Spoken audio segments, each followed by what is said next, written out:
अपने हाथों को उठाओ और 2 मिनट हम परमेश्वर की प्रेज करेंगे। कम ऑन, जहाँ कहीं हो अपनी ऊंची आवाज में अपने मुंह को खोलो, परमेश्वर को धन्यवाद दो।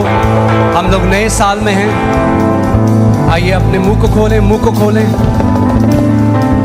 उन सारे मिरेकल्स के लिए, उन सारी टेस्टमनीज के लिए जो परमेश्वर करने वाला है। अपने मुंह को खोलो, अपने मुंह को खोलो। कम on come on come on, जहाँ कहीं यहाँ पे मुंह को खोलो। वो जो गवाही आने वाली है उसके लिए प्रेज करें, वो जो हीलिंग होने वाली है उसके लिए प्रेज करें, वो जो प्रमोशन होने वाला है उसके लिए प्रेज करें, वो जो मिरेकल साइन एंड वंडर परमेश्वर करने वाला है उसके लिए धन्यवाद दे परमेश्वर को।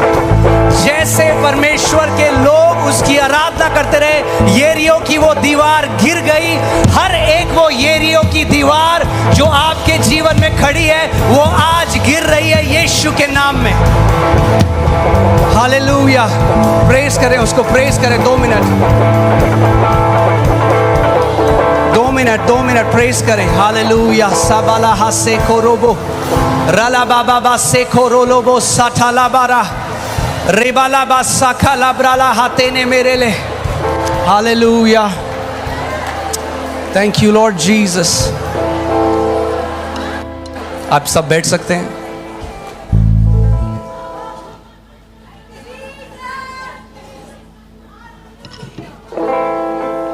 हालेलुया।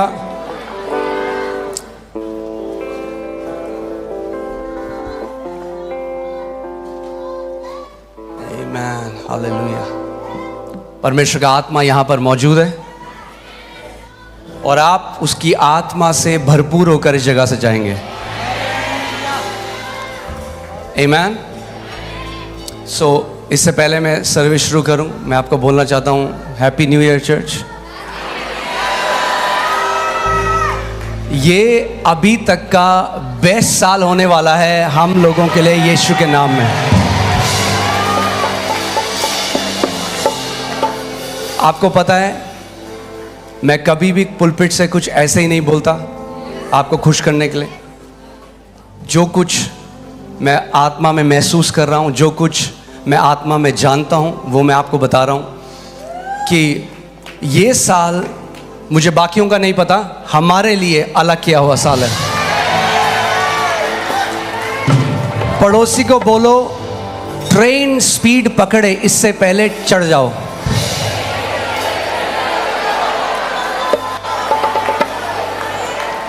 जिनको समझ में नहीं आ रहा वो छूट जाने वाले हैं, क्योंकि ट्रेन बैलगाड़ी से सुपरसोनिक स्पीड पकड़ने वाली है।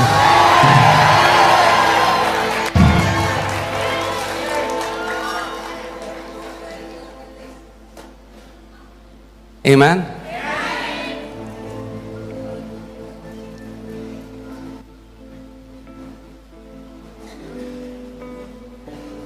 कुछ भाई लोग हैं जो हमारे कुछ वॉलंटियर्स को मिले। जब हम मोती नगर में थे तो बहुत कम थे, 100-150 लोग थे। उस समय में वो बोले, उस समय वो छोड़ के चले गए। तो वो जब वॉलंटियर्स को मिले तो वॉलंटियर्स को कहने लगे कि हम परमेश्वर के प्लान को समझ पाए। अगर हमें पता होता परमेश्वर की योजना क्या है तो हम कलीसिया में बने रहते। और मैं कह रहा हूं अभी तो शुरुआत हुई है, अभी भी चढ़ जाओ जिसको चढ़ना है, क्योंकि अभी तो कुछ भी नहीं देखा है। पड़ोसी को बोलो पिक्चर अभी बाकी है।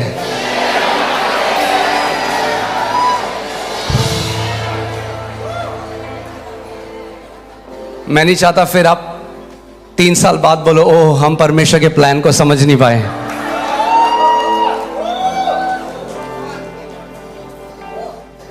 इसीलिए मैं परमेश्वर का दास होने के नाते यहाँ पे जो प्रभु ने मुझे नियुक्त किया है, मैं आपको बोल रहा हूँ ये साल आपका बेस्ट साल होने वाला है यीशु के नाम में।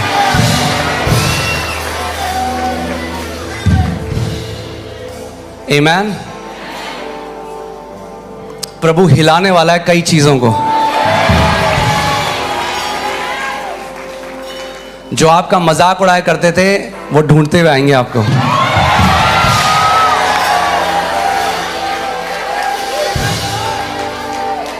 परमेश्वर का वचन यशाया की पुस्तक में कहता है, तेरे हर एक शर्म के बदले मैं तुझे दुगना आदर दूंगा। ये साल है दुगना आदर रीप करने का।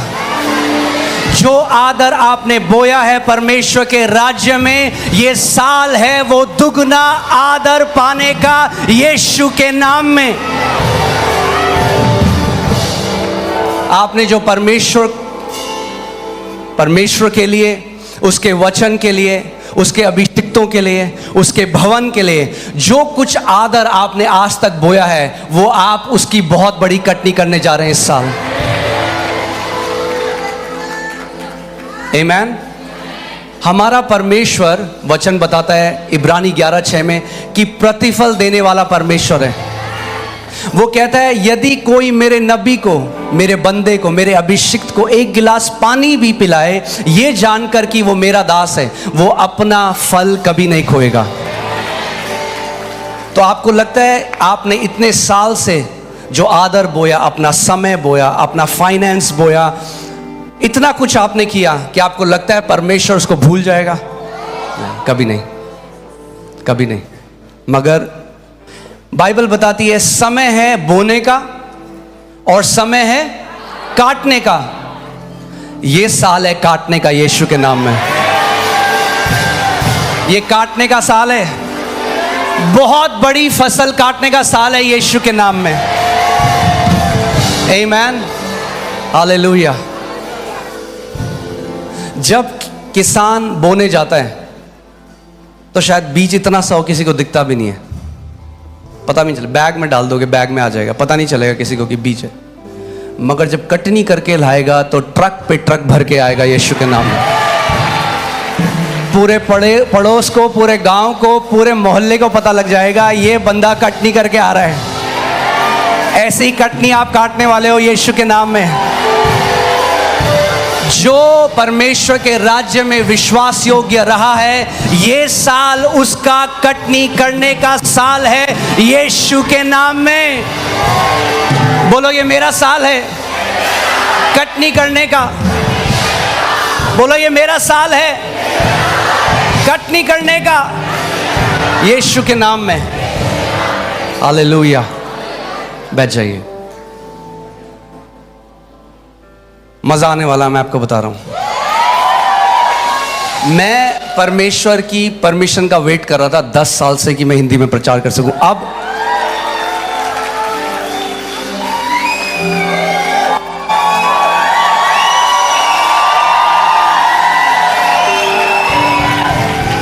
लोग मुझे पूछते थे, पास्टर जी आप हिंदी में क्यों नहीं बोलते, आपको हिंदी नहीं आती? मैंने बहुत अच्छी आती है, बस रोका हुआ है पवित्र आत्मा ने। हर एक चीज का एक उद्देश्य है, एक पर्पस है, एक समय है। वो पूरा हुआ। अब प्रभु हमें एक दूसरे लेवल में ले आया है। आमीन। पड़ोसी को बोलो, ये बड़े लेवल में जाने का समय है। आमीन। आपके लेवल चेंज हो रहे हैं यीशु के नाम में। आपके आत्मिक लेवल, आपके फाइनेंशियल लेवल चेंज हो रहे हैं यीशु के नाम में। आमीन। पहले जब कलीसिया 40 लोगों की थी, जब मैं बोलता रहा तो लोग मजाक सोचते थे। अब थोड़ा सीरियसली ले रहे हैं। अभी थोड़े टाइम रुक जाओ। प्रभु वो करने वाला है कि अंधा भी देख लेगा कि उसका हाथ इस कलीसिया के ऊपर है।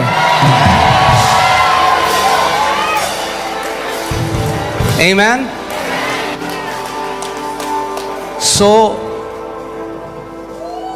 एक स्वप्न मैंने देखा कि ट्रेन चल रही है और ट्रेन बहुत हल्के चल रही है, बहुत ही हल्के, 20 किलोमीटर, शायद 20 किलोमीटर पर आवर की स्पीड से चल रही है ट्रेन। इतनी हल्के चल रही है कि अगर आप पैदल चलेंगे तो आप ट्रेन के साथ साथ साथ चलते रहेंगे, ऐसे ट्रेन चल रही है। तो मैंने देखा कई लोग ट्रेन से बाहर आ गए और गप्पे मार रहे हैं और चल रहे हैं साथ साथ। उनको लग रहा है कि जब चढ़ना होगा चढ़ जाएंगे, जैसे स्टेशन में लोग करते हैं।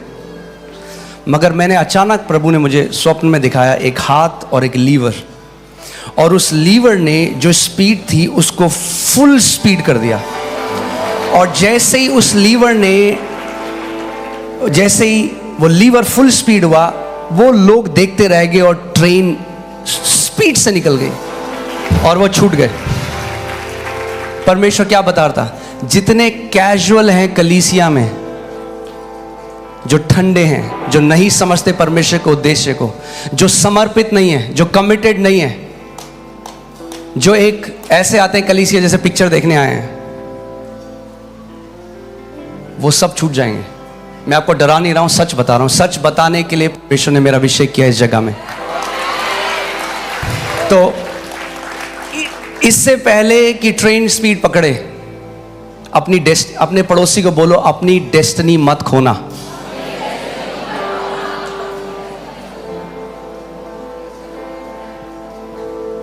आमीन।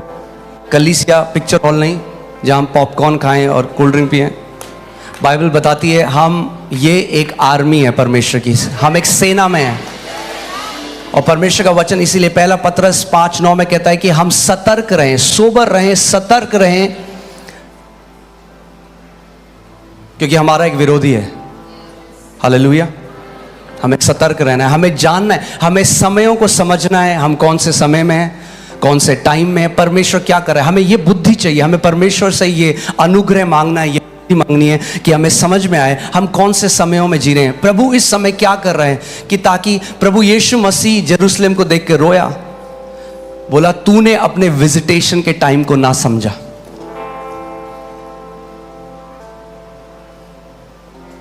हमें वैसे नहीं बनना। हालेलुया।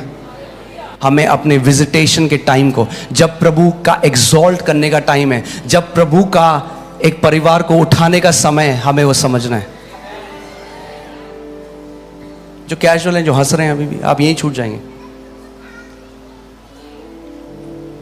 मगर जो एक मन के हैं, आपकी तरक्की दुनिया देखेगी यीशु के नाम में। आप सुन रहे, मैंने क्या बोला? मैंने कहा आपकी तरक्की दुनिया देखेगी यीशु मसीह के नाम में। हालेलुया। कल एक प्रभु के दास जिनका मैं बहुत आदर करता हूं, अपोस्टल थॉमस जॉर्ज, वो हमारे बीच में थे और वो यहाँ से 7 बजे मीटिंग शुरू हुई है, आई थिंक 11:20 या ऐसे 11:30 बजे मीटिंग ख़त्म हुई है। और उसके बाद 1:30 बजे वो अपने घर गए हैं गाज़ियाबाद, और 1:30 बजे हम यहाँ चर्च से घर गए हैं। और बहुत ही पावरफुल सर्विस थी कल, और मेरी उनसे बात नहीं हुई थी, मगर परमेश्वर ने उनको अगुवाई करेगी कैसे परमेश्वर ने वो जगह, वो लैंड हमें दे दिया है। कि आप स्क्रीन में दिखा सकते हैं उस स्क्रिप्चर को। तो और मैंने उनसे कुछ नहीं कहा था, मगर कल सुबह ही मैंने पास्टर राम और पास्टर सैम को कॉल किया और मैंने उनको कहा कि समय आ गया है जब हम एक अलग बैंक अकाउंट बनाएं अपनी लैंड के लिए, और सबसे पहला बीज मैं डालूंगा उसमें। आमीन। और आप समझिए, जो हम आपको ये बोस्ट में या घमंड में कुछ नहीं बता रहे, हम बस आपसे, हम एक उदाहरण के रूप में आपको ये इसीलिए बताते हैं कि आप समझे कि हम आपसे कभी भी ऐसा कुछ करने के लिए नहीं कहेंगे जो पहले हमने नहीं किया, वरना हम परमेश्वर की नज़र में दोषी ठहरेंगे। प्रभु ने कहा फरीसी कपटी इसलिए थे क्योंकि दूसरों को कहते थे व्यवस्था को मानो, खुद नहीं मानते थे। परमेश्वर की नज़र में कपटी थे। आइए हम इस वचन को पढ़ते हैं। मैं उन्हें उन्हीं की भूमि में बोऊंगा। Hallelujah, hallelujah. कितने सारे लोग हमारे पास आते हैं, कहते पास्टर जी हमारा किराए का घर है, अब हम कब अपने घर में जाएंगे? बहुत अच्छी बात है, जाएंगे, बिल्कुल जाएंगे। मगर दाऊद कहता है कि क्या ये सही है कि हम अपने आलीशान बंगलों में रहें और परमेश्वर का घर जो है वो खंडर की तरह बना रहे? कितने लोगों में दाऊद जैसा दिल है जो कहते हैं परमेश्वर अगर मेरा घर किराए पे मुझे नहीं चलता तो तेरा घर भी किराए पे मुझे नहीं चलता। आमीन, हालेलुया। हम अपनी भूमि में जाएंगे, हम अपनी लैंड में जाएंगे यीशु के नाम में। आमीन, जो प्रभु ने हमें दी है। मैं नहीं जानता वो कहाँ है, वो कैसी दिखती है, मगर एक बात जानता हूं कि परमेश्वर विश्वास योग्य परमेश्वर है। जो वो कहता है वो करता है। हालेलुया। उसका वचन कहता है मैं मनुष्य नहीं कि मैं झूठ बोलूं। कहता है जो मैंने कह दिया, जो बात, जो वचन मेरे मुंह से एक बार निकल गया वो पूरा होगा ही होगा। आमीन। आइए साथ मिलकर इसको पढ़ते हैं। रेडी है? साथ मिलकर। हाँ, अब तो मैं ऑल वाला जोक भी नहीं मार सकता। साथ मिलकर 1 2 3। मैं उन्हें उन्हीं की भूमि में बोऊंगा और वे अपनी भूमि में से जो मैंने उन्हें दी है फिर कभी उखाड़े ना जाएंगे।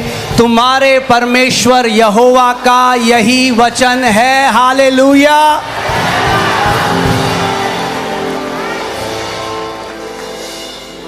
हालेलुया। मैं बहुत एक्साइटेड हूं क्योंकि समय आ गया है नेक्स्ट लेवल का।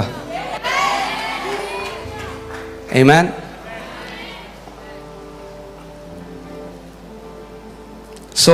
कल जब अपोस्टल थॉमस जॉर्ज यहाँ पे वचन बोल रहे थे, प्रभु ने मुझसे कहा, मेरी देहरादून में एक लैंड है छोटी सी और एक घर है। प्रभु ने कहा मैं चाहता हूं तू वो दोनों बो। प्रभु इससे बड़ा और कोई सौभाग्य नहीं। तो सबसे पहले मैं बोऊंगा, फिर आपसे बोलेंगे। मैं वो लैंड, वो घर, सबसे पहला बीज मेरा। फिर मुझे रात को पास्टर राम का फ़ोन आया, उन्होंने कहा मैं इतना करना चाहता हूँ। Praise God. तो लैंड तो आ गई है। पड़ोसी को बोलो लैंड आ चुकी है यीशु के नाम में।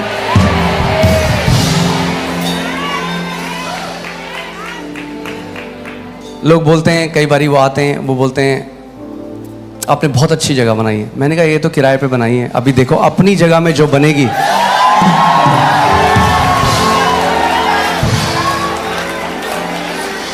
Marvelous house of the Lord. Amen. Amen. Hallelujah.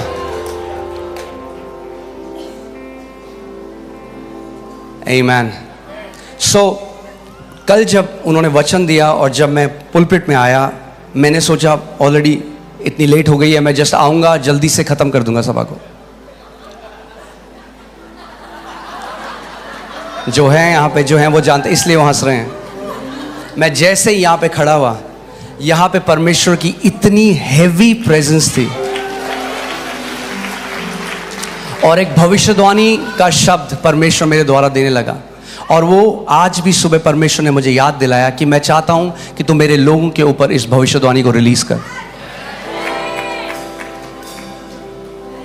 जो साल है एक्सपेंशन का, ग्रोथ का, वो तो है ही, मगर ये भविष्यवाणी का वचन है जो परमेश्वर आपको दे रहा है। अगर आप इस कलीसिया में कमिटेड हैं, अगर ये आप कहते हैं ये मेरा घर है, ये मेरा स्पिरिचुअल हाउस है, ये मेरा स्पिरिचुअल फैमिली है, तो ये वचन आपके लिए है। और मैं बता रहा हूं ये वचन आपके जीवन में पूरा होगा।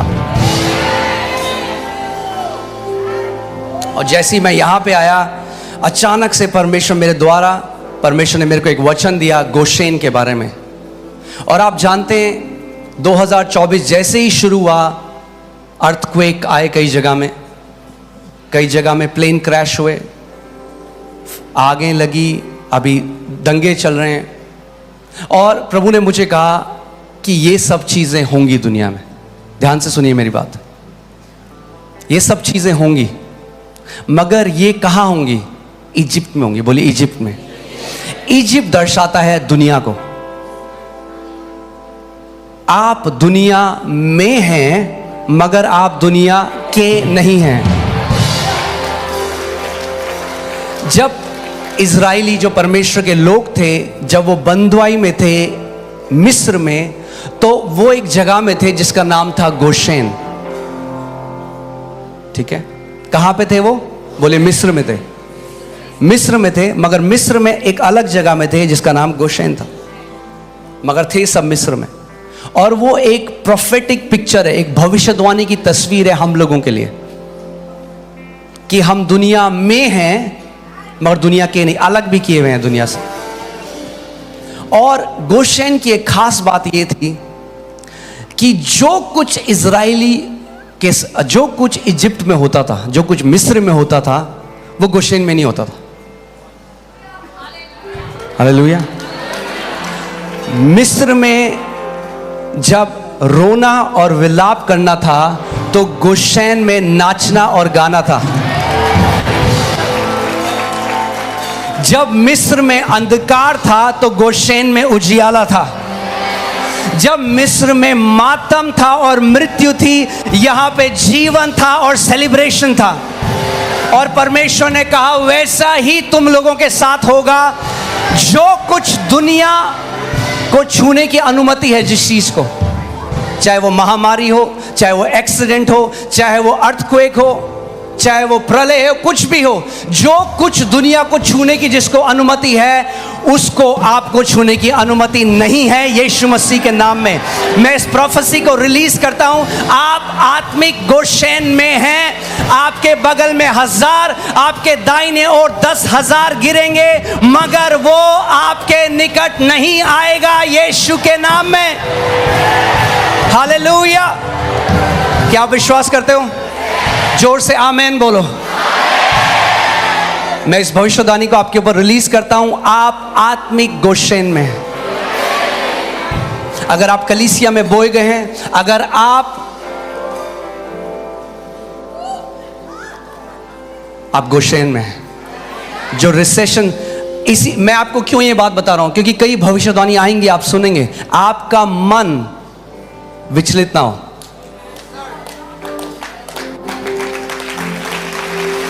जब आप ऐसा कुछ सुने कि दुनिया में महामारी आ रही है, दुनिया में आ रहा है, हाथ खड़े करके परमेश्वर का धन्यवाद कहना प्रभु धन्यवाद, मैं आत्मिक गोशेन में हूं। जो दुनिया को छुएगा वो मुझे और मेरे परिवार को नहीं छू सकता यीशु के नाम में।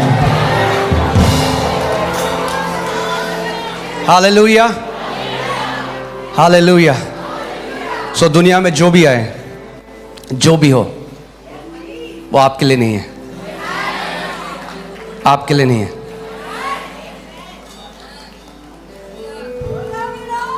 आमीन। जब मिस्र में मातम था, पहलौठे मर चुके थे सबके, इजरायलियों का एक भी इजरायली का बाल भी बांका नहीं हुआ। आमीन। मैं चाहता हूं आप इस प्रोफेसी को, आप इस भविष्यवाणी को अपने आगे रखें पूरे साल।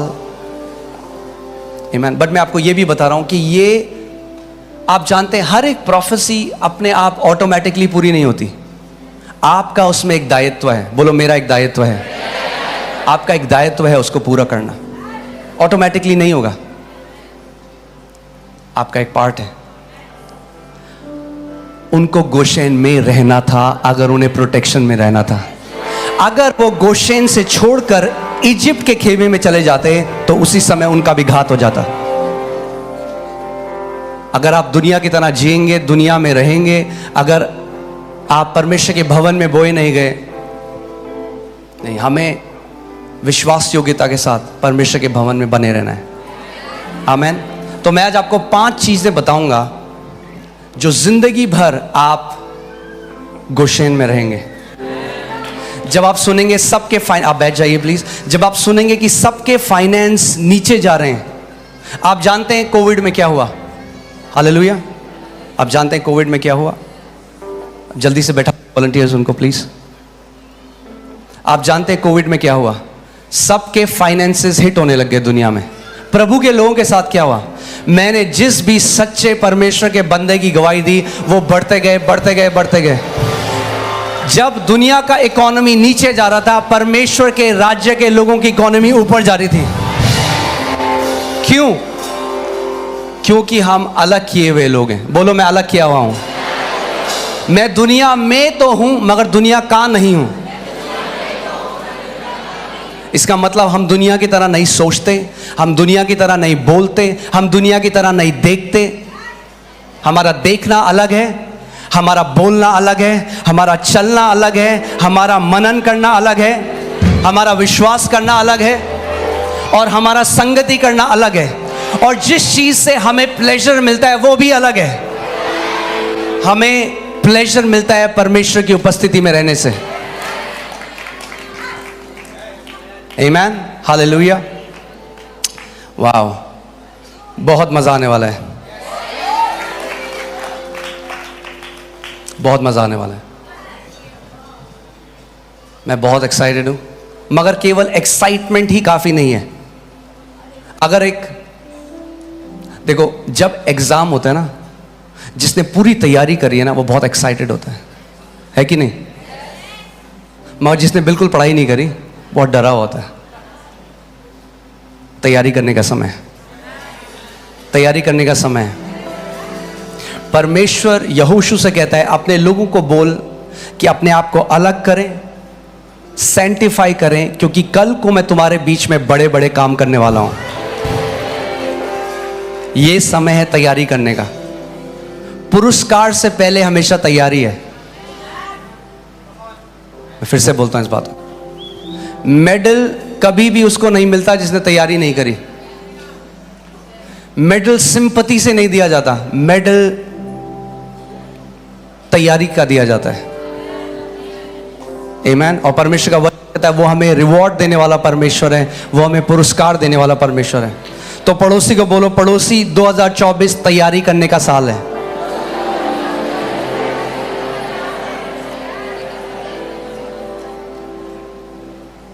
आमीन। मिलकर तैयारी करेंगे, बहुत मजा आएगा। हालेलुया। मैं आपको 5 चीजें आज बताने चाह रहा हूं, और ये वर्ड है 2024 के लिए, इस कलीसिया के लिए। आपका आत्मिक अगुवा होने के कारण, अगर आप इस बात का आदर करते हैं, अगर आप समर्पित हैं, तो मैं चाहता हूं कि इस वचन को आप कैजुअली ना सुने, हल्के में ना लें, क्योंकि ये वचन दिनों की फास्टिंग प्रेयर के बाद परमेश्वर ने हमें दिया है। ये आपके लिए है, आपकी जनरेशन्स के लिए। ये केवल एक सरमन नहीं है। ऐसा नहीं है कि केवल कुछ ना कुछ तो बोलना है तो कुछ भी बोल दिया। ये परमेश्वर का जीवित वचन है जो आपको और आपके परिवार को जीवित रखेगा। आमीन, हालेलुया। पहली चीज जो आपको, और हम आपको वो पॉइंट्स दे देंगे आगे, हमारी मीडिया टीम से मैं बोलूँगा, हम प्रिंट आउट निकाल देंगे अगले संडे। आप इसको अपने घर ले जा सकते हैं, अपने आगे रख सकते हैं। मगर पहली चीज़ जो वचन परमेश्वर ने सुबह मुझे दिया आपको देने के लिए, वो पहला पॉइंट है, विश्वास में दृढ़ हो जा। मैं चाहता हूँ अपने पड़ोसी को बोलो, पड़ोसी विश्वास में दृढ़ हो जा। विश्वास में दृढ़ हो जा। आमीन। परमेश्वर चाहता है कि आप विश्वास में दृढ़ हो जाएं। आप जानते हैं क्यों? क्योंकि बिना विश्वास के आप रिसीव नहीं कर सकते जो परमेश्वर आपकी लाइफ में देना चाहता है। कितने लोग ध्यान से सुन रहे हैं मेरी बात को? विश्वास उस पाइपलाइन की तरह है जिससे, देखिए विश्वास, ध्यान से सुनिएगा। कई लोग कहते हैं हाँ जी विश्वास सब कुछ है। विश्वास कुछ भी नहीं है और विश्वास सब कुछ भी है। ध्यान से सुनिए मेरी बात। विश्वास उस पाइपलाइन की तरह है, मगर सामर्थ विश्वास में नहीं है। ध्यान से सुन रहे हैं आप लोग? सब लोग हाँ जी विश्वास तो सब कुछ है, कुछ भी बोलो जी, कुछ भी नाम बोलो जी, विश्वास होना चाहिए, विश्वास होना चाहिए। वो नॉनसेंस बात है। विश्वास होना चाहिए, अरे किस बात पे विश्वास होना चाहिए? हमारा विश्वास उस जीवित परमेश्वर पे है।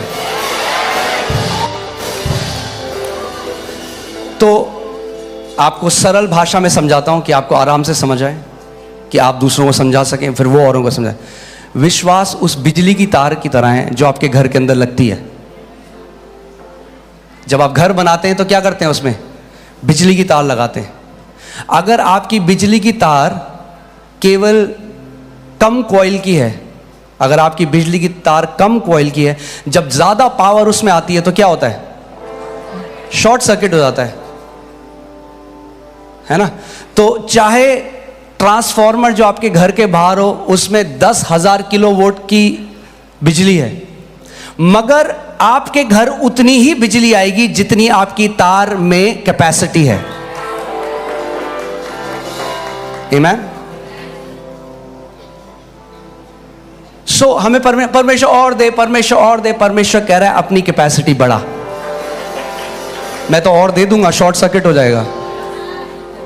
हैंडल कर सकता है, मैं और दे दूंगा तो।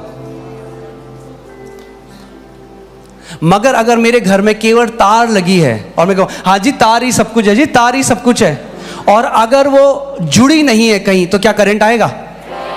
तो विश्वास अपने आप में कुछ कर सकता है? नहीं कर सकता।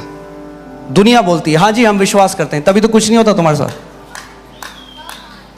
अगर विश्वास, मगर हमारा विश्वास विश्वास में नहीं है। बोलो मेरा विश्वास विश्वास में नहीं है।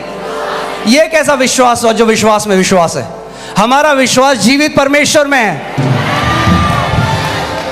सामर्थ विश्वास में नहीं है, सामर्थ जीवित परमेश्वर में। विश्वास उस तार के टांके की तरह है जो परमेश्वर पे लग जाता है, और वो जो उसकी सामर्थ है हमारे जीवन में आने लग जाती है।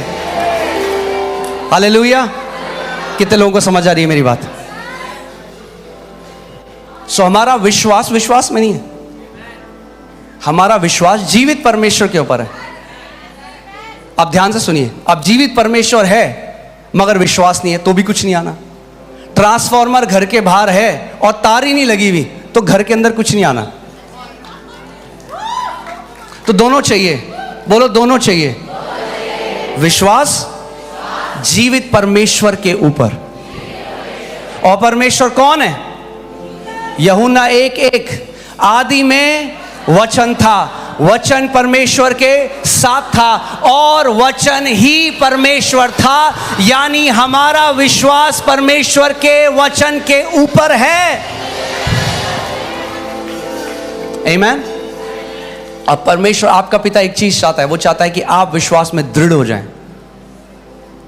यानी परमेश्वर कह रहा है अपनी कैपेसिटी बढ़ा लो, क्योंकि मैं पावर बढ़ाने वाला हूं पीछे से।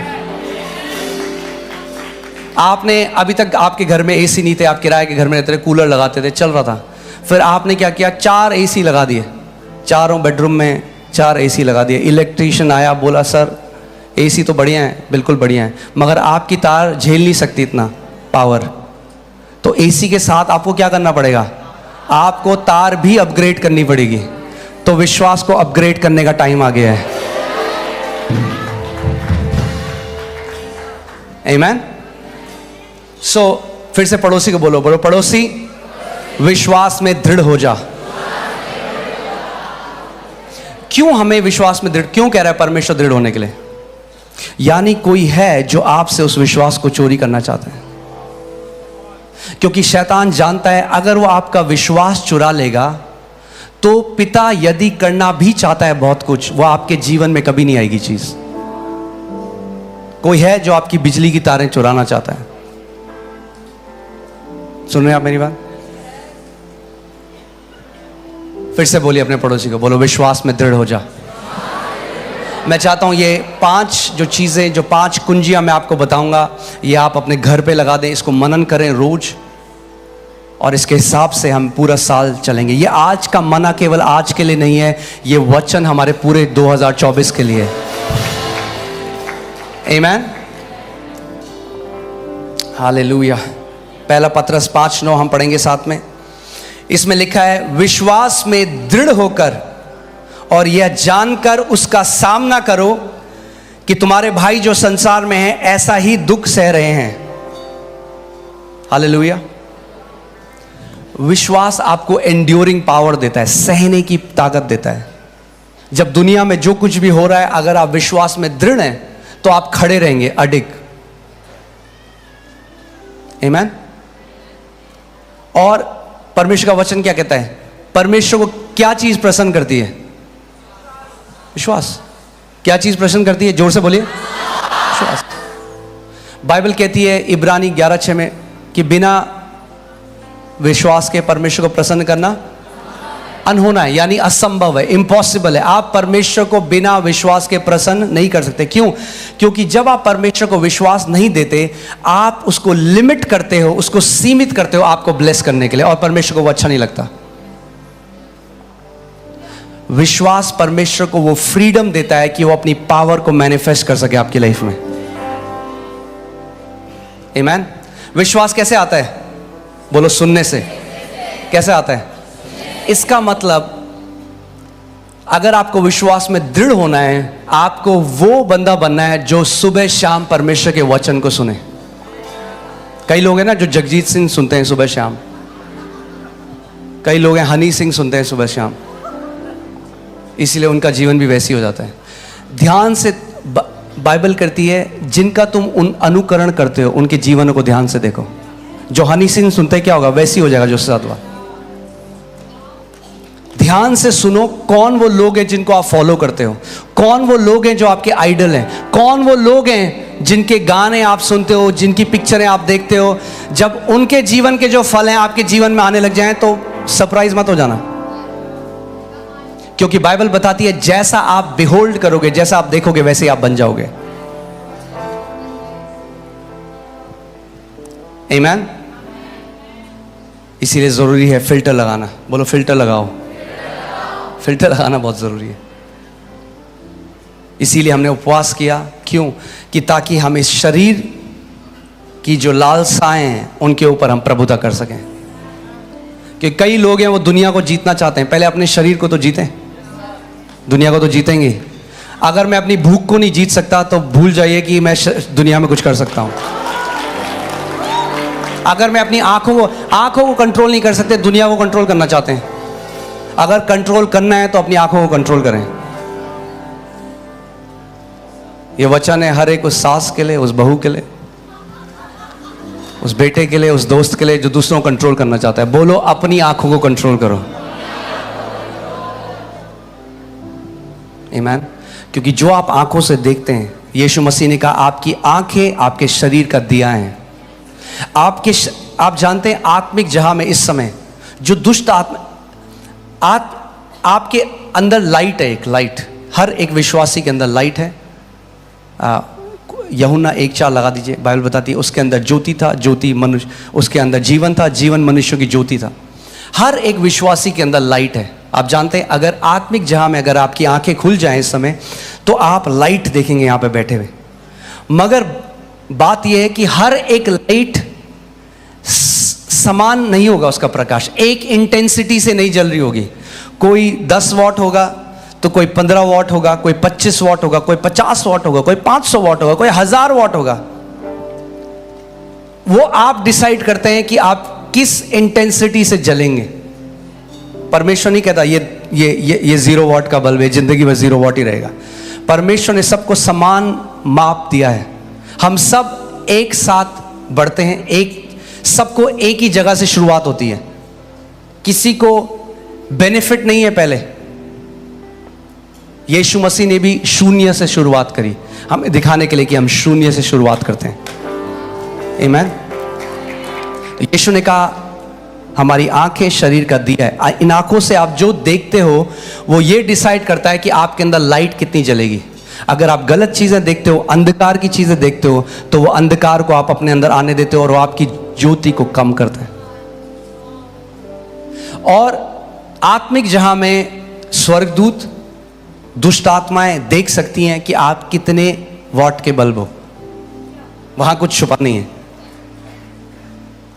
आमीन।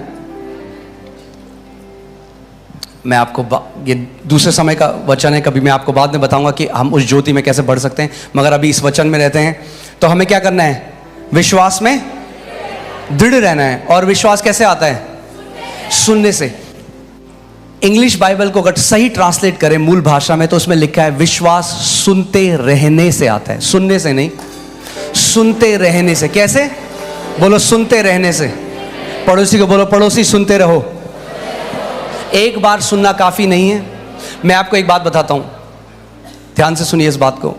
इस कलीसिया में सबसे ज्यादा फल, क्योंकि एक अगुवा होने के नाते मैं देखता हूं जितने लोग यहां पे आते हैं, मैं आपको शायद पता नहीं होगा, मैं लीडर्स के साथ बैठता हूं, एक एक बंदे के बारे में सुनता हूं, आपके जीवन में क्या चल रहा है। हम रोज रात को लीडर्स आपके लिए प्रार्थना करते हैं। अगर आप इस कलीसिया का हिस्सा हैं, मैंने आपको पहले भी कहा था, हम आपके लिए कमिटेड हैं परमेश्वर की नज़र में। हम उस बुलाहट को, उस ड्यूटी को हम हल्का नहीं जानते, क्योंकि एक दिन परमेश्वर का वचन कहता है हमें परमेश्वर के सामने जो यहाँ पर बोए गए हैं उनका हिसाब देना पड़ेगा कि तूने मेरे लोगों के साथ क्या किया। आमेन। सो इसीलिए हम सारे लीडर्स, हम लोग रात को मिलते हैं और हम आप सबके लिए प्रार्थना करते हैं।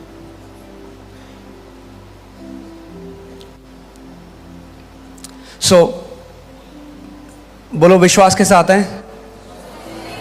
सुनते रहने से। कैसे आता है? सुनते रहने से। सो इस कलीसिया में मुझे नाम से वो परिवार पता है। कई ऐसे हैं जो इस संडे को आते हैं, वचन सुनते हैं, नहीं सुनते पता नहीं, फिर चले जाते हैं। 10,000 प्रचारकों को सुनते हैं, उनके जीवन में कोई फल नहीं। मैं इसलिए नहीं कह रहा हूं कि आप किसी और को ना सुने, मेरे को ध्यान से सुनिए। हम इनसिक्योर नहीं, आप किसी और को ना सुने, मगर क्योंकि आप इस कलीसिया में बोए गए हो, परमेश्वर ने आपके ऊपर एक चरवाहा नियुक्त किया है। परमेश्वर जानता है आपको कौन से आत्मिक भोजन की जरूरत है। बच्चा, आप जब आपके बच्चे छोटे होते हैं, वो चुनते हैं उनको क्या खाना है, या आप उनको चुनते हैं आप उनको क्या देंगे? क्योंकि जब आप YouTube से चुनेंगे मुझे क्या सुनना है, आप वो चुनेंगे जो मीठा है और आपके कानों को भाता है। मगर जब परमेश्वर आपको वचन देगा तो वो वचन देगा जो आपको चाहिए, जो आपको स्पिरिचुअल ग्रोथ देगा, जो आपको बलवंत करेगा। आमेन।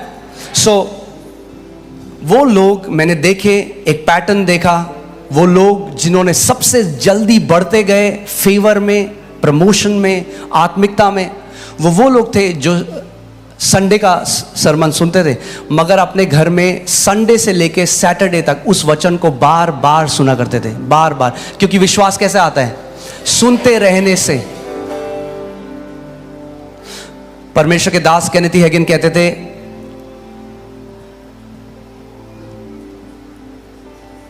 कि अगर आप मेरी शिक्षा को जब तक 7 बार नहीं सुनेंगे, आपको समझ में आना शुरू नहीं होगा मैं क्या कह रहा हूं।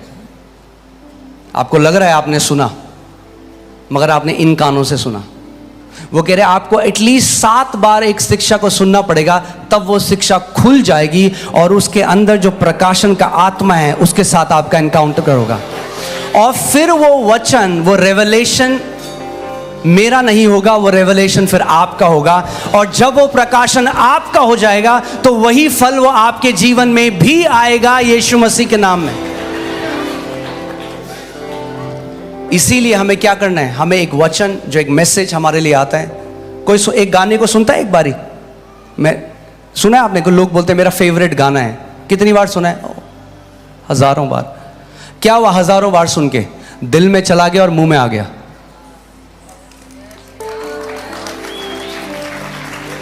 गाना को एक बार नहीं सुनता, बार बार सुनता है। फिर क्या होता है? वो जिंदगी भर मरते दम तक भी ना वो गाना उसका पार्ट हो जाता है, उसका हिस्सा हो जाता है। आपको परमेश्वर के वचन के साथ ऐसे ही करना है। जब परमेश्वर आपके लिए वचन दे, उसको अपना हिस्सा बना लो। ये मेरे लिए वचन है, मेरे पिता ने मेरे चरवाहे के द्वारा मेरे को दिया है, और प्रभु मैं इस वचन को रिसीव करता हूं, इसका आदर करता हूं, इस पर मैं बार बार मनन करूंगा, इसको बार बार सुनूंगा, ताकि जो मेरे पिता ने मेरे लिए आत्मिक भोजन दिया है मैं उसको ग्रहण कर सकूं। आमीन। सो कैसे आता है विश्वास? सुनते रहने से। और 2 कुरिन्थियों 4:13 में लिखा है क्योंकि हम में विश्वास का आत्मा है, इसीलिए हम विश्वास करते हैं और हम इसीलिए हम बोलते हैं। हम विश्वास करते हैं और हम बोलते हैं। जब आप किसी वचन को बार बार सुनने लग जाएंगे, जब आप शिक्षा को बार बार सुनने लग जाएंगे, देखिए ये जो शिक्षा मैं आपको देता हूं, जो फेथ का जो मैसेज है, वो मेरा मैसेज नहीं है, मैंने नहीं इन्वेंट किया, मैंने नहीं उसको बनाया, वो परमेश्वर का वचन है। मैंने बस उसके प्रकाशन को ग्रहण किया। अब आपको सिखाता हूं, जब आप उसके प्रकाशन को ग्रहण करेंगे तो वो आपका भी हो जाएगा। जो फल उस वचन ने मुझे दिए, पास्टर एलाइशा यहाँ पे है, पास्टर नेहमाया यहाँ पे है, जब ये विश्वास में सिखाने लगा, वो उसको सुनने लगे बार बार, वही विश्वास का आत्मा उन्होंने पा लिया। वही फल जो हम देख रहे हैं वो भी देखने लगे। वही फल जो परमेश्वर मेरे जीवन में कर रहा है वो आपके जीवन में भी होगा। 100%। आमेन। अगर आप उस विश्वास को थाम ले, उस रेवलेशन को पकड़ लें। आमेन। सो हमें क्या करना है? सबसे पहले बोलिए, विश्वास में दृढ़ रहना। देखिए, लोग बोलते हैं मेरे पास बाइबल है, मेरे पास पवित्र आत्मा है, मगर इस बात को नहीं समझते कि परमेश्वर ने, प्रभु यीशु मसीह जो हमारा चरवाहा है, उसने मनुष्यों को चरवाहा ठहराया है लोगों के ऊपर। चर्च इंसान का आइडिया नहीं है। यीशु मसीह ने कहा, मैं अपनी कलीसिया को बनाऊंगा। आप यहां ऐसे ही नहीं आए। आपकी आत्मा जिसकी है, आपका जो मालिक है, वो जानता है आपको कहां बोना है।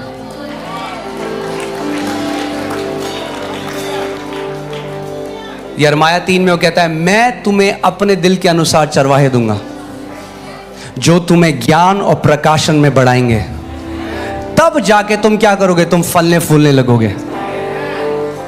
एक साइन क्या है कि आप एक गॉड अपॉइंटेड चर्च में हैं? क्या साइन है? मैं आज आपको एक साइन बताता हूं जो आपको पता लग जाए कि आप एक गॉड अपॉइंटेड चर्च में हैं, या आप एक कलीसिया में इसलिए जाते हैं क्योंकि आपका बाप दादा वहां जाता था या आपके घर के पास है।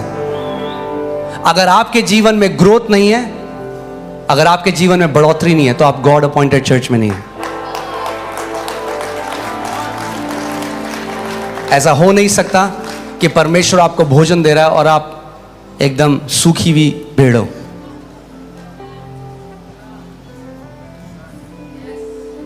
वो हमें कहां ले जाता है? बोलो, हरी चराइयों में। ये हरी चराइयों का घर है यीशु मसीह के नाम में। आमीन। इसीलिए हमारे पास इतनी गवाहियां आ रही हैं, लोग यहाँ आ रहे हैं, उनकी लाइफ ट्रांसफॉर्म हो रही है। मसीह में पहले से हैं, सालों से, 20 साल से, 30 साल से मसीह में हैं, मसीह को जानते हैं, सारे भजन आते हैं, सब कुछ गाते हैं, बाइबल भी पढ़ते हैं। मगर क्या हुआ? परमेश्वर ने उनको वहां बो दिया जहां परमेश्वर चाहता था।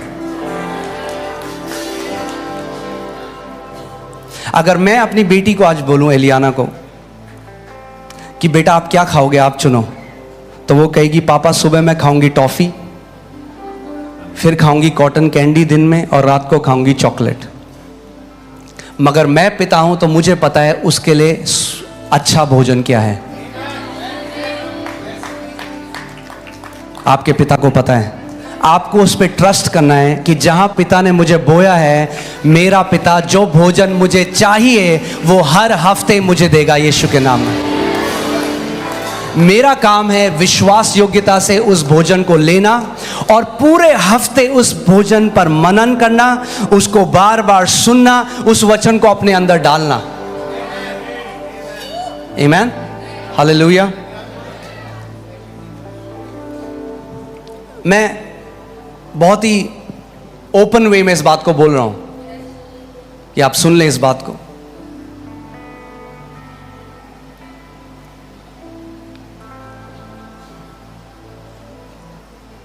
कई लोग कलीसिया में हैं, यहां पे भी हैं, मगर साल हो गए, मगर डीएनए नहीं पाया कभी चर्च का। डीएनए नहीं है, एफओएलजे का डीएनए नहीं है। आपको मैं देखूंगा, बाहर हैं कई लोग, कोई बहरीन में है, कोई यूके में है, कोई लंदन, उनके अंदर चला गया, आपके अंदर नहीं गया। पता क्यों? 50,000 प्रचारों को सुनते हैं। डीएनए कभी वो विश्वास का मैसेज पेनिट्रेट ही नहीं किया, क्योंकि कानों की खुजली मिटानी है। हमें सुबह शाम नए नए प्रचारकों को सुनना है। मगर YouTube का जो प्रचारक है ना, वो आपको करेक्शन नहीं देगा जब आपको करेक्शन चाहिए, मगर जो चरवाहा परमेश्वर ने रखा है वो आपको करेक्शन देगा।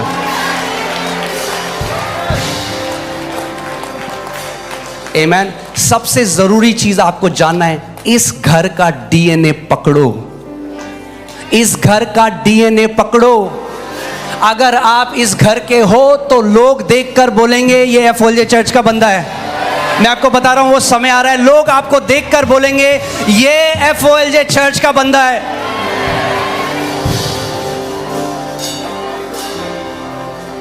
आमीन। कैसे आएगा वो डीएनए? जब आप उस शिक्षा में उसको सुबह शाम सुनेंगे। एक परमेश्वर के महान दास है, मैं उनका बहुत आदर करता हूं, अफ्रीका में पिता के समान है, डॉक्टर ओएडेपो। वो अपने आत्मिक बच्चों को, अपनी आत्मिक संतानों को कहते हैं जो दूसरे देश में, वो कहते हैं अगर तुम इस अनुग्रह से जुड़े रहना चाहते हो, जो अनुग्रह मेरे ऊपर है, अगर जुड़े रहना चाहते हो, लगातार शिक्षा को सुनती रहो जो मैंने दे रहा हूं, और हर 6 महीने में एक बार मुझसे पर्सनली आके मिलो। बहुत जरूरी है, बने रहना बहुत जरूरी है। यीशु मसीह ने कहा अगर तुम मुझ में बने रहोगे तो तुम बहुत सारे फल फलोगे। हालेलुया। सो पहला क्या है? विश्वास में दृढ़ रहना। ओके, दूसरा है अनुग्रह में बलवंत हो जा। अपने पड़ोसी को बोलो, अनुग्रह में बलवंत हो जा।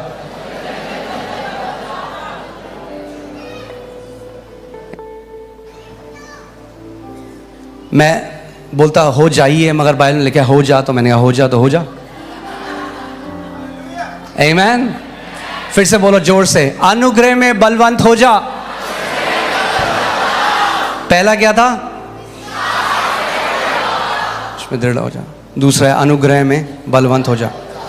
दूसरा तीमुथियुस, दूसरा उसकी पहली आयत। इसीलिए हे मेरे पुत्र, जो उस अनुग्रह से जो मसीह यीशु में है बलवंत हो जा। क्या हो जा? बलवंत हो जा। जब आप मसीह के अनुग्रह में बलवंत हो जाएंगे। अनुग्रह क्या है? हमने उद्धार भी अनुग्रह के द्वारा पाया। अनुग्रह दो चीजें करता है। ये सारी जो एक एक शिक्षा है वो वीक्स लंबी है, हफ्तों लगेंगे आपको सिखाने के लिए। मैं आपको छोटे छोटे पॉइंट में सिखा रहा हूं। मैं जल्दी जल्दी बोल रहा हूं, आप जल्दी जल्दी सुनो। आमीन। उसको पकड़ लो। मैं फेंक रहा हूं यहां से, आप कैच करो। आमीन। और सो रहे होगे तो सर के ऊपर से निकल जाएगा। अलर्ट हो तो पकड़ लोगे। जो आत्मिक अलर्ट है वो पकड़ लेते हैं जो परमेश्वर उनकी तरफ भेजता है। आमीन। सो अनुग्रह दो चीजें करता है हमारे जीवन में। एक, जो आप नहीं कर सकते वो आपको करने की सामर्थ देता है। फिर से मैं बोल रहा हूं, जो आप नहीं कर सकते अनुग्रह आपके लिए करता है। आप प्रार्थना नहीं कर सकते, आप परमेश्वर से अनुग्रह मांगो, करने लग जाओगे। आप बाइबल नहीं पढ़ सकते, परमेश्वर से अनुग्रह मांगो, पढ़ने लग जाओगे। अनुग्रह, परमेश्वर का वचन कहता है, जो मनुष्य नहीं कर सका परमेश्वर ने अपने पुत्र को भेजा और अपने पुत्र के द्वारा किया। सो यीशु जो आपके अंदर रहता है। अनुग्रह सिंपल डेफिनेशन में, साधारण भाषा में आपको समझाऊं, अनुग्रह क्या है? जो आप नहीं कर सकते वो यीशु जो आपके अंदर रहता है वो करता है। आमीन। मैंने 2-3 बार इस गवाही को बताया, दोबारा बताता हूं। एक बार जब मैं नया नया विश्वासी था, बढ़ रहा था, बहुत जवान था, अभी भी हूं, तब और था। आमीन।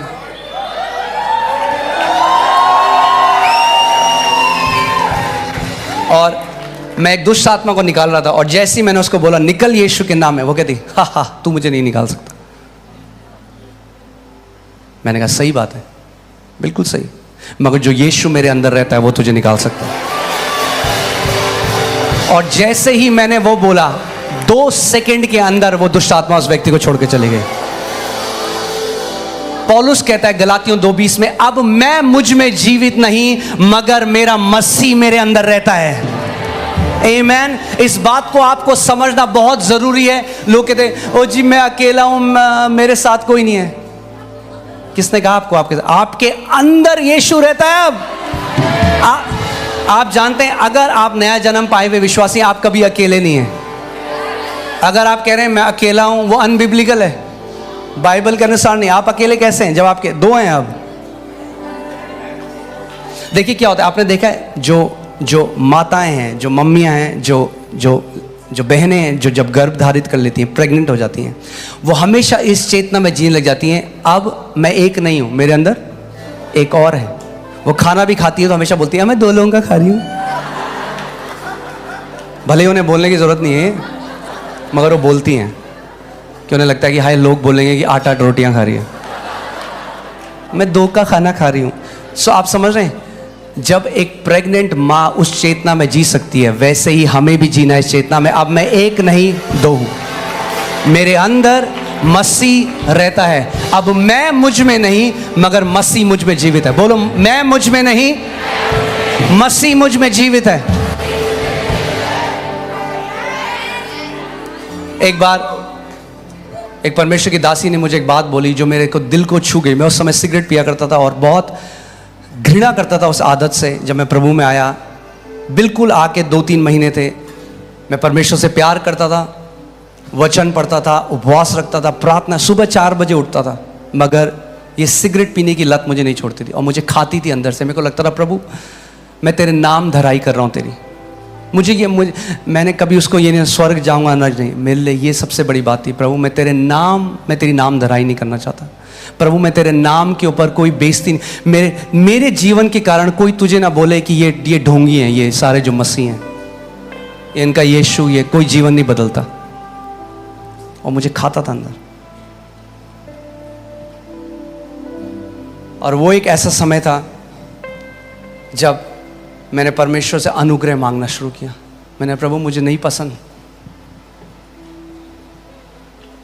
मैं नहीं चाहता इस आदत में रहना।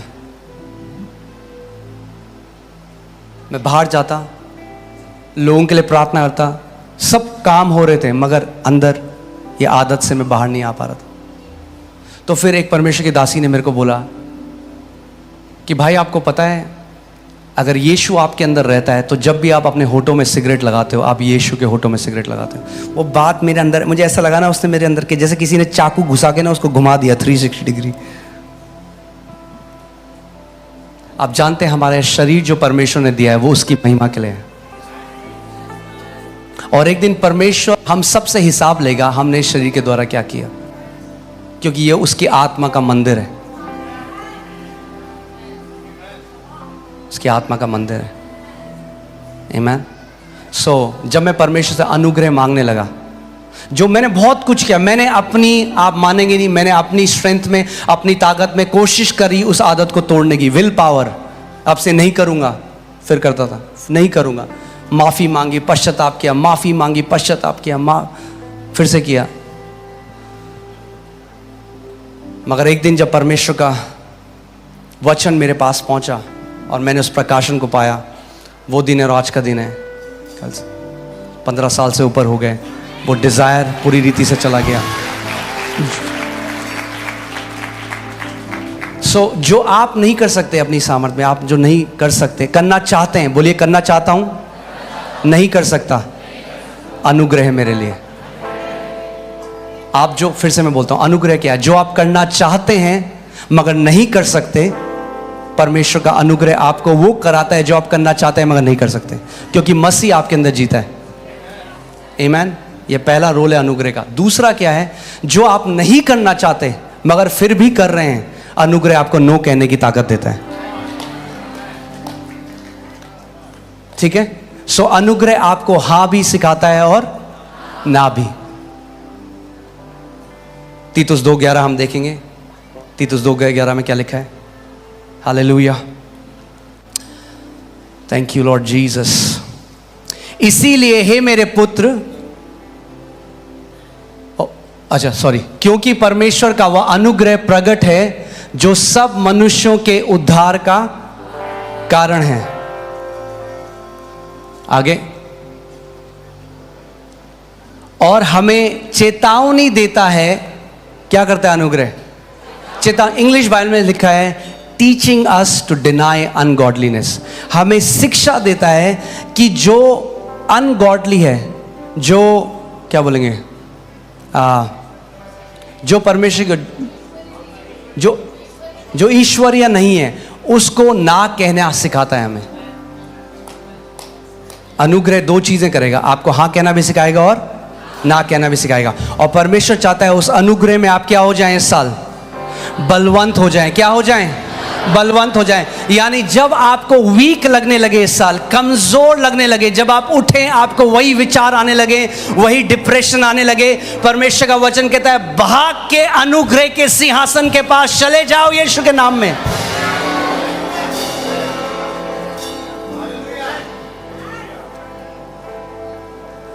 आमीन।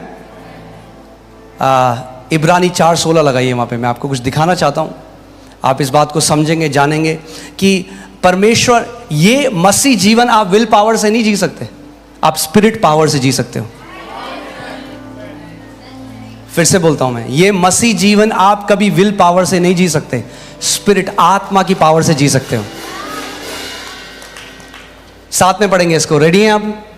इसीलिए आओ हम अनुग्रह के निकट हियाव बांध कर चलें। क्या करें? कैसे चलें? यानी जब आपसे कोई गलती हो गई, आपने कुछ ऐसा देख लिया, आपको नहीं देखना चाहिए था, आपने कुछ ऐसा बोल लिया, आपने कुछ भी ऐसा कर लिया जो एक मसीह होने के नाते आपको नहीं करना चाहिए था, आपको शोभा नहीं देता हो करना, पर आपने कर लिया, कोई बात नहीं, दंड की आज्ञा नहीं है, अनुग्रह के सिंहासन के पास भागो। शैतान आपको क्या कहता है? परमेश्वर से दूर भाग। परमेश्वर का वचन कह रहा है जब तुझसे पाप हो जाए, गलती हो जाए, मेरे सिंहासन के पास भाग। समझ रहे हैं आप मैं क्या कह रहा हूं? जब भी आपसे कुछ ऐसी चीज हो जो नहीं होनी चाहिए, परमेश्वर से दूर मत भागो, परमेश्वर के सिंहासन, अनुग्रह के सिंहासन के पास भागो।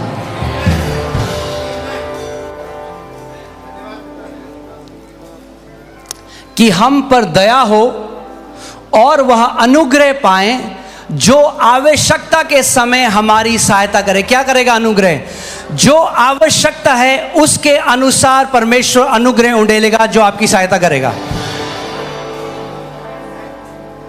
आमीन। कहां भागना है आपको? व्हाट्सएप में नहीं भागना। कहां भागना है? अनुग्रह के सिंहासन के पास। बार में नहीं भागना, पार्टी में नहीं भागना। कहां भागना है?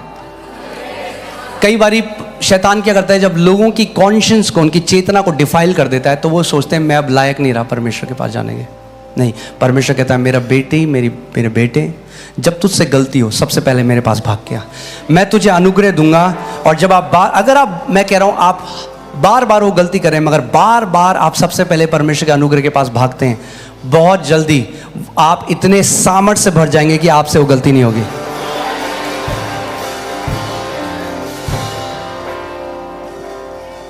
आमीन, हालेलुया।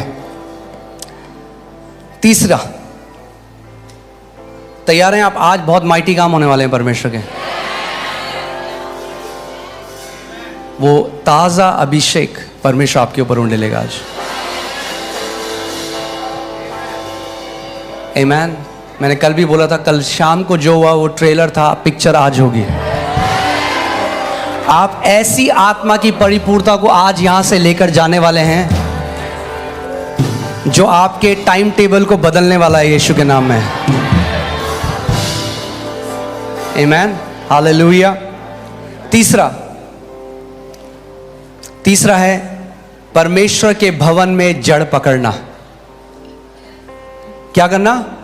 बोलो, परमेश्वर के भवन में जड़ पकड़ना। हालेलुया। परमेश्वर के भवन में बहुत सारे आते हैं, जड़ जो पकड़ते हैं वही फलवंत होते हैं।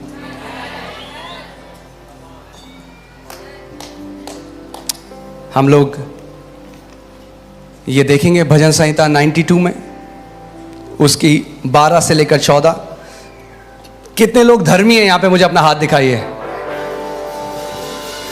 कितने लोग धर्मी हैं? अगर आप धर्मी, अगर आप कहते हैं मैं धर्मी हूं, जिनका हाथ नहीं खड़ा, जबरदस्ती मत करो। नहीं हो तो नहीं हो तो हो, क्या कर सकते हैं इसमें? मगर कोई भी यहां पे धर्मी अपने कर्मों की वजह से नहीं है। हर एक व्यक्ति जो धर्मी है वो उस बलिदान की वजह से है जो यीशु मसीह ने हमारे लिए दिया, उस लहू की वजह से है जो उसने हमारे लिए बहाया। परमेश्वर का वचन कहता है कि यीशु मसीह पाप बन गया कि हम उसकी धार्मिकता बन जाएं। तो पहले मुझे बताओ, जितने लोग यीशु पे विश्वास करते हैं अपना हाथ हिला के दिखाओ जोर से। हालेलुया। बोलो, यीशु मेरा प्रभु है, मैं धर्मी हूं क्योंकि मेरा विश्वास यीशु मसीह पर है। आमीन। तो मानते हैं आप कि आप धर्मी हैं? पक्की बात है? डाउट तो नहीं है? कोई शक? धर्मी हो मतलब, तो धर्मी हो तो धर्मियों को कुछ करना है, केवल टाइटल नहीं लेना मैं धर्मी हूं। धर्मी हो तो अब बाइबल आपके लिए क्या कह रही है, ध्यान से सुनो। धर्मी लोग खजूर के समान फूलेंगे फलेंगे। हालेलुया। किसके समान फूलोगे फलोगे आप? अपने पड़ोसी को बोलो, आप खजूर हो।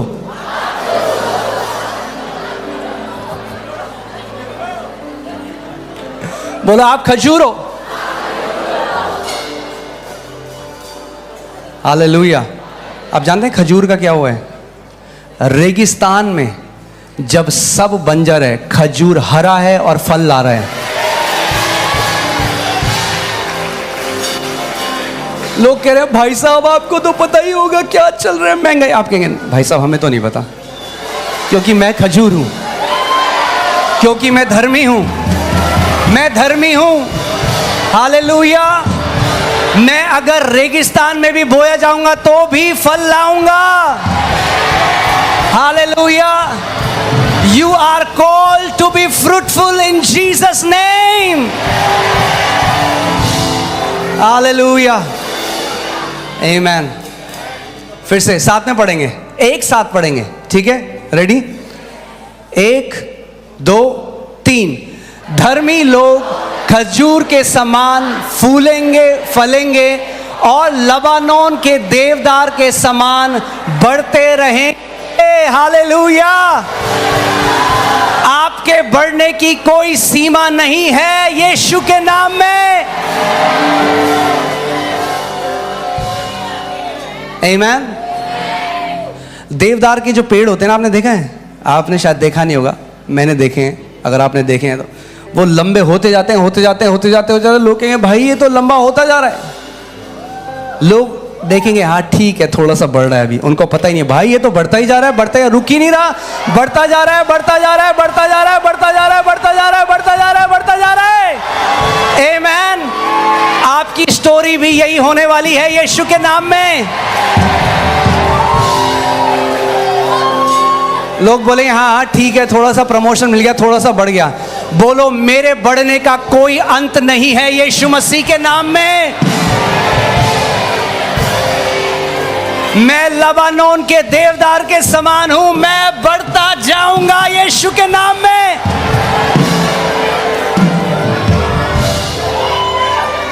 हालेलुया। अब ये बहुत अच्छी बात है, आप बहुत एक्साइटेड हो गए, बैठ जाओ। मैंने आपको कहा था केवल एक्साइटेड होना काफी नहीं है।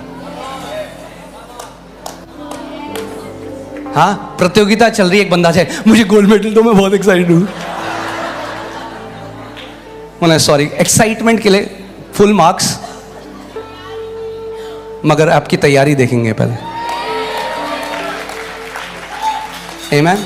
मगर एक्साइटमेंट का एक अच्छी चीज है, जो बहुत ज्यादा एक्साइटेड होता है ना वो तैयारी करने लग जाता है, जो कैजुअल होता है वो तैयारी नहीं करता। आमीन। अब एक इंस्ट्रक्शन है। कितने लोग धर्मी हैं? फिर से हाथ दिखाओ मुझे, ऐसे घुमा के देखो। ये देखो खजूर के पत्ते लहलहा रहे हैं यीशु के नाम में। देखो इधर उधर देखो, देखो खजूर के पत्तों को। चाहे महामारी आए, चाहे भूखमरी आए, चाहे लड़ाई हो, आप फलते फूलते रहेंगे। आपके बढ़ने का कोई अंत नहीं है यीशु मसीह के नाम में। हालेलुया। कम ऑन, परमेश्वर का एक प्रेज दो, ऊंची ऊंची प्रेज परमेश्वर को दो। हालेलुया। ओ सेरो बाबा बासंडालाबा। Hallelujah. Come on, come on, come on. और ऊंची आवाजों को उठाओ, प्रेज करो से, प्रेज करो, प्रेज करो, प्रेज करो। बोलो दुनिया में जो भी हो उसको मुझे छूने की अनुमति नहीं, उसको मेरे परिवार को छूने की अनुमति नहीं। मैं बढ़ता जाऊंगा, मैं फलता जाऊंगा यीशु मसीह के नाम में। हालेलुया। आमीन। बैठ जाइए। मुझे 2 बजे सर्विस समाप्त करनी है, क्योंकि फिर शाम को भी सर्विस है 5 बजे। अब थोड़ा लगाम लगानी पड़ेगी।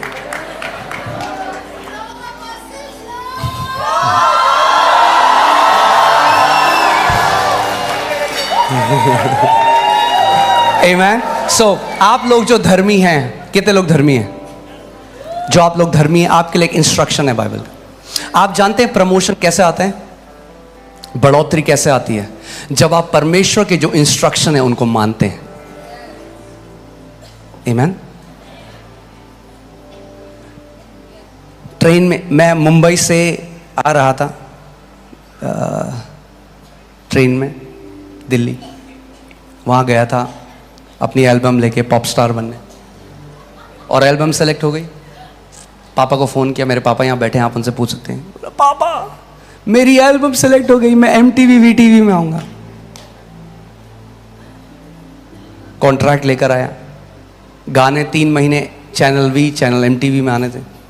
मगर जब दिल्ली आ गया, परमेश्वर में बढ़ने लगा, परमेश्वर ने कहा ये तेरे लिए मेरी इच्छा नहीं है, और मैं परमेश्वर का धन्यवाद देता हूँ कि मैंने वो नहीं किया। हमारी असली सक्सेस इसमें नहीं है कि कितनी बड़ी गाड़ी हमारे पास है, हमारी सक्सेस इसमें नहीं है कि हमारा नाम कितना बड़ा हो जाए, हमारी सक्सेस इसमें नहीं है कि हमारे पास कितना बड़ा घर हो जो लोग देखें देखो। हमारी असली सक्सेस परमेश्वर की इच्छा को पूरा करना है। जब मैंने अपनी वाइफ को, जब हमारी शादी से पहले जब बात हुई, मैंने उनको बोला कि अगर मुझे नहीं पता परमेश्वर मुझे कहाँ ले, मुझे पता था मुझे परमेश्वर की सेवा करनी, नहीं पता था दिल्ली होगा या बिहार में किसी गांव में होगा, झारखंड में होगा। मैंने उनको बोला आप मेरे साथ शादी कर रही हैं, मगर मैं आपको आज एक बात क्लियरली बताता हूँ, मैं आपको फाइनेंशियल स्टेबिलिटी का वादा नहीं करता, कभी ये वादा नहीं करता कि अच्छे कपड़े दे पाऊँगा, अच्छे घर में रख पाऊँगा, क्योंकि परमेश्वर ने मुझे सेवा के लिए बुलाया और जहाँ भेजेगा वहाँ जाऊँगा। अगर आप इस शर्त के साथ तैयार हैं मेरे साथ शादी करने के लिए, तो उन्होंने कहा मैं तैयार हूँ, हम मिलकर प्रभु की सेवा करेंगे। परमेश्वर का वचन कहता है जब पहले आप परमेश्वर के राज्य को रखोगे, सारी वस्तुएं जिसके पीछे दुनिया पागल है परमेश्वर ऐड कर देगा आपकी लाइफ में, यीशु के नाम में। आमीन। जो आप सेव करके नहीं बचा सकते, अपने लिए कर सकते, वो परमेश्वर करेगा आपके लिए।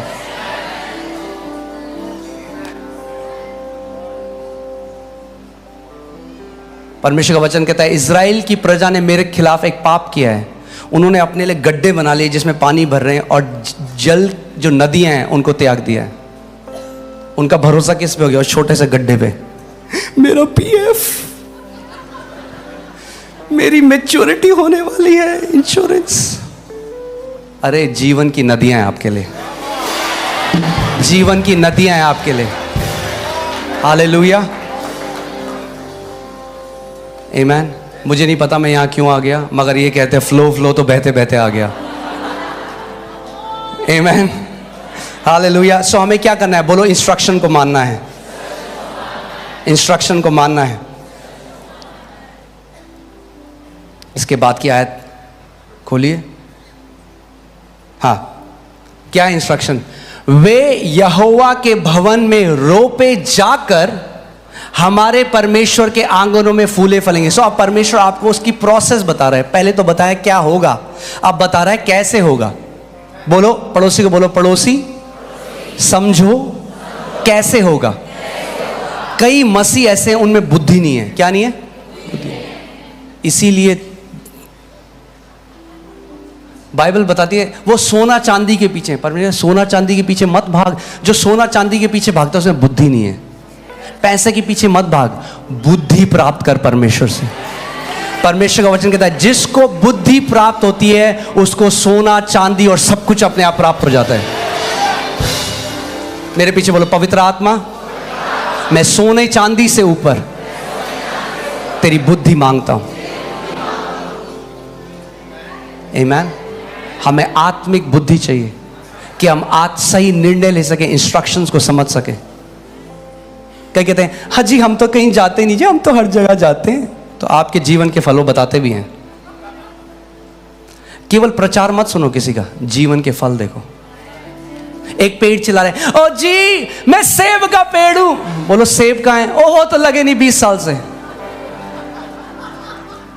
ले जाओ मेरे बीज। बोलो, नीचे अपने पास रखो अपने बीज।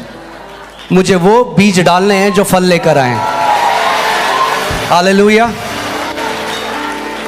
आमीन। प्रचार केवल, बोलो, केवल प्रचार काफी नहीं है। केवल प्रचार, सब कोई, हर कोई प्रचार कर रहा है। शैतान भी प्रचार करता है। प्रचार करने में क्या है? फल होने चाहिए, एविडेंस होना चाहिए उस प्रचार का आपके जीवन में। एक बंदा आपके घर आया बनियान में, फटी बनियान, गंदा, बाल ऐसे फैले हुए, चड्डी में, और आके बोल रहा है मैं 30 दिन में आपके पैसे डबल कर दूंगा। दोगे आप उसको पैसा अपना? मतलब भाई पहले अपने डबल कर ले तब मेरे डबल करना। फिर से बोलो, केवल प्रचार काफी नहीं, फल, परमेश्वर फल चाहता है आपके जीवन से, फल। कई लोग केवल बाइबल की आयतें रट लेते हैं फिर प्रीचर बन जाते हैं, वो काफी नहीं है, अच्छा है, फल। हमें फल लाने अपने जीवन में। बोलो, मैं फल फलने वाला पेड़ हूं। अब एक बात बताओ, अगर खजूर के पेड़ में खजूर ही नहीं आए तो मैं कहां ढूंढूं खजूर? फिर अगर मैं सेब का एक बगीचा खरीदूं और उसके पेड़ मुझे सेब ही ना दे तो क्या फायदा उन बीजों का और क्या फायदा उन पेड़ों का? वो तो काट के आग में डालने के लायक है। आमीन। अगर हम धर्मी हैं तो हमें फलते फूलते रहना है। अगर हम धर्मी हैं तो परमेश्वर हमारे जीवन से फल चाहता है, एविडेंस चाहता है, केवल बातें नहीं चाहता, एविडेंस चाहता है।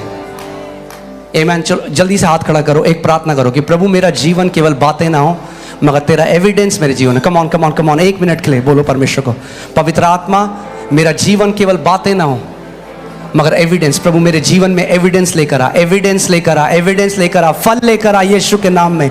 वो फल जो तुझे बड़ी महिमा दे, वो फल जिसके द्वारा लोग जान जाएं कि मैं धर्मी हूं, तुझ पर विश्वास करता हूं, तेरा चुना हुआ हूं, अलग किया हुआ हूं, तेरा बेटा हूं, तेरे पर विश्वास करने वाला हूं। प्रभु वो फल तू मेरे जीवन में फला परमेश्वर, प्रभु यीशु मसीह के नाम में। बैठ जाइए। अब हम इंस्ट्रक्शन पढ़ रहे हैं। प्रभु ने पहले कहा धर्मी जन फूलेंगे फलेंगे, अब वो बता रहा है कैसे फूले। अपने आप से नहीं फूलेंगे फलेंगे, बोलो अपने आप से नहीं। आप कितने लोग जानते हैं कि दिल्ली में सेब नहीं होते? सही बात है।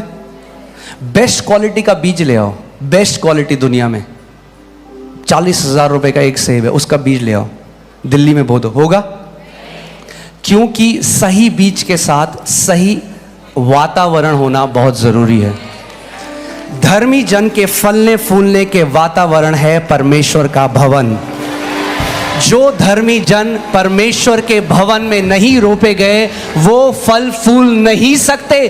कुछ भी कर लो, 365 दिन फास्टिंग कर लो, सुबह शाम गाने गाओ, आप नहीं फल सकते क्योंकि परमेश्वर ने एक सिस्टम को बनाया है। परमेश्वर सिस्टम का परमेश्वर है।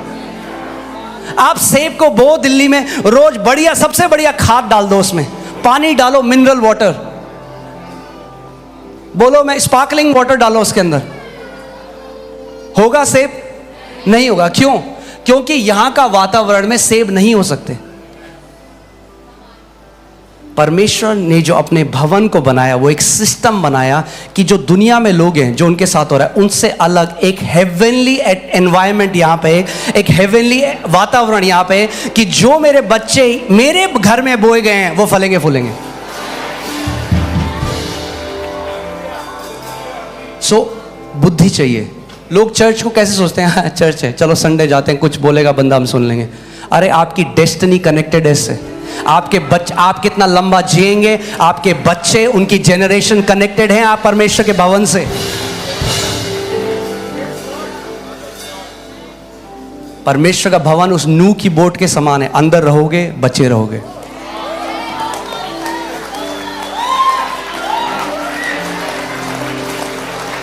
आमीन। और ये मैं इसलिए नहीं कह रहा हूं क्योंकि प्रभु ने अब मुझे कलीसिया दी है, जब छोटा था तब भी विश्वास करता था। कलीसिया नॉन नेगोशिएबल है, समझ रहे हैं आप? यानी मेरे लिए, मेरे बच्चों के लिए जो हम उन्हें सिखाएंगे, ये हमारे जीवन की एक वैल्यू है। अगर आप कलीसिया को आज आदर नहीं देते, अगर आप थोड़ा सा भी अपने बच्चों को दिखाते हैं कि कलीसिया चले आज नहीं जाते, आप उनको पता क्या बता रहे हैं? वो बोलेंगे नहीं आपको, कल को वो कभी परमेश्वर के साथ रिश्ता नहीं रखेंगे, क्योंकि आप उनको दिखा रहे हैं कि कलीसिया जरूरी नहीं। जब आलस आए, जब मन करे तो जा, जब ना मन करे तो मत जा। और आप देख रहे हैं दुनिया में क्या चल रहा है बाहर। अगर हमारी जनरेशन्स बाहर चली गई तो नाश हो जाएंगे। हमें यहोवा के भवन में रोपे, रोपे के जाने का मतलब पता है क्या है? अड़ी गए भाई, हिला नहीं सकता कोई, कोई नहीं हिला सकता। आज लोग बोलते हैं अरे पास्टर जी हमारा बच्चा यूनिवर्सिटी में गया अमेरिका में, वहां किसी प्रोफेसर ने बोला परमेश्वर होता ही नहीं, अब वो विश्वास नहीं करता। क्यों ऐसा? क्योंकि बोया नहीं गया कभी भी। भवन में नहीं बोया गया। उसके माँ बाप ही ऑप्शन की तरह जाते थे जब मन करे ईसीजी इंजेक्शन लेने, ईस्टर, क्रिसमस, गुड फ्राइडे। लोग सोचते हैं कि ये, मैं चाह रहा हूं कि आपको बुद्धि, ये परमेश्वर ही आप पर प्रकट कर सकता है। ये गोशेन है, कलीसिया जायन है। आप जानते हैं जायन जो पुराने नियम में, जितने आप जायन के वो पढ़ेंगे वो नए नियम में कलीसिया है। आमीन। वे यहोवा के भवन में रोपे जाकर, बोलो जाकर, हमारे परमेश्वर के आंगनों में फूलेंगे, फलेंगे। कहां फलेंगे आप? यानी यहां से जब आप बाहर जाते हैं तो फूल फल कर बाहर जाते हैं, और जब आप यहां से फूल फल कर बाहर जाते हैं उसका प्रकटीकरण दिखता है आपकी नौकरी पे, आपके बिजनेस पे, आपके रिश्तों पे, जो कुछ आप करते हैं। मगर फलते फूलते आप यहां हैं जब आप परमेश्वर के भवन में रोपे जाते हैं। बार बार आप कमिटेड होकर यहां पर आते हैं। सारे लोग खड़े हो जाओ, एक कमिटमेंट आज परमेश्वर से करो कि प्रभु मैं तेरे घर के लिए कैजुअल नहीं रहूंगा। हाथ खड़े करो जहां कहीं आप हो, बोलो परमेश्वर मैं ऑप्शन नहीं देखूंगा। आप अपनी भाषा में, अपने वर्ड्स में, अपने वचनों में बोलो परमेश्वर को कि प्रभु मैं और मेरा घराना, अगर आप मेल हो, अगर आप मर्द हो, तो आप, मैं कह रहा हूं हाय उस बाप पे जो अपने परिवार को अगर मसीह है और कलीसिया की तरफ नहीं लेके जाता। मैं ये नहीं कह रहा हूं यहां लेके जाओ, जहां मन करे वहां लेके जाओ, मगर यहोवा के भवन में बो अपने परिवार को। क्योंकि अगर एक घर का बड़ा अगुआ होने के नाते अगर आप परमेश्वर के घर के प्रति सीरियस नहीं हो तो फिर कौन है? आप खुद तो गड्ढे में जा रहे हो, अपने परिवार को भी गड्ढे में ले जा रहे हो। कम on, come on, come on, 2 minute प्रार्थना करो। बोलो प्रभु मैं एक कमिटमेंट, बोलो परमेश्वर को, प्रभु मैं एक कमिटमेंट करता हूं प्रभु कि प्रभु संडे हो, चाहे प्रभु बारिश हो, बर्फ पड़ रही हो, कुछ भी हो, प्रभु मैं आपके भवन में आऊंगा।